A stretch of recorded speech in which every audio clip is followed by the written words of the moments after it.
Hello, welcome to Kellogg Public Library's virtual story time. My name is Sherry. The story I'm going to share with you today is Giraffes Can't Dance by Giles Andreae.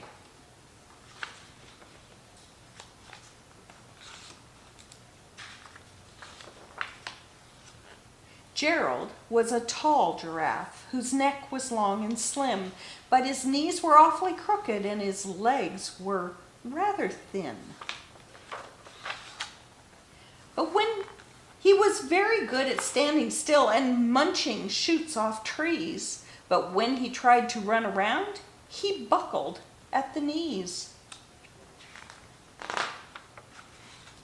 Now every year in Africa, they hold the jungle dance, where every single animal turns up to skip and prance. And this year, when the day arrived, poor Gerald felt so sad, because when it came to dancing, he was really very bad.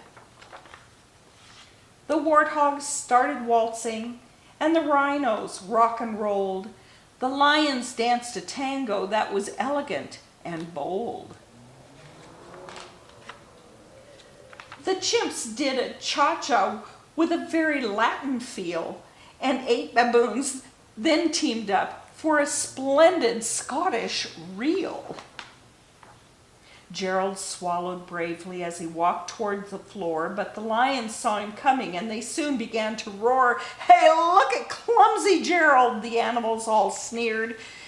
"Giraffes can't dance, you silly fool. Oh, Gerald, you're so weird." Gerald simply froze up. He was rooted to the spot. "They're right," he thought. "I'm useless.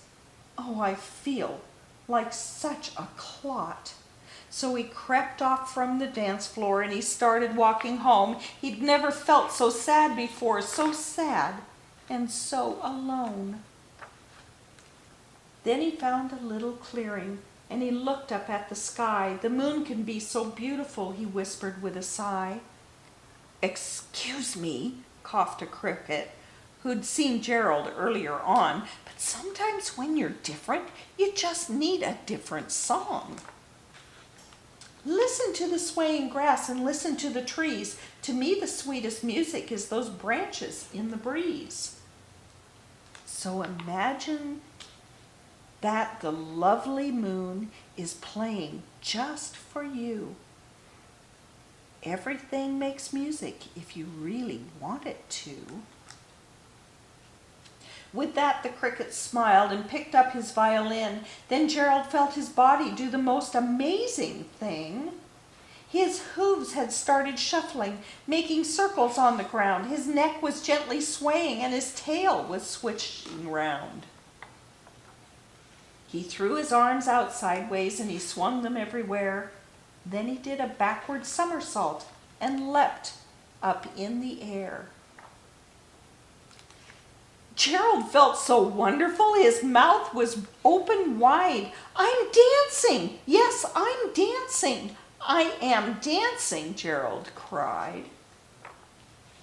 Then one by one, each animal who'd been there at the dance arrived while Gerald boogied on and watched him, quite entranced. They shouted, "It's a miracle! We must be in a dream. Gerald's the best dancer that we've ever seen. How did you learn to dance like that? Please, Gerald, tell us how." But Gerald simply twirled around and finished with a bow. Then he raised his head and looked up at the moon and stars above. "We all can dance," he said, "when we find music that we love." And that's the end of that story. Thank you for joining us. Goodbye.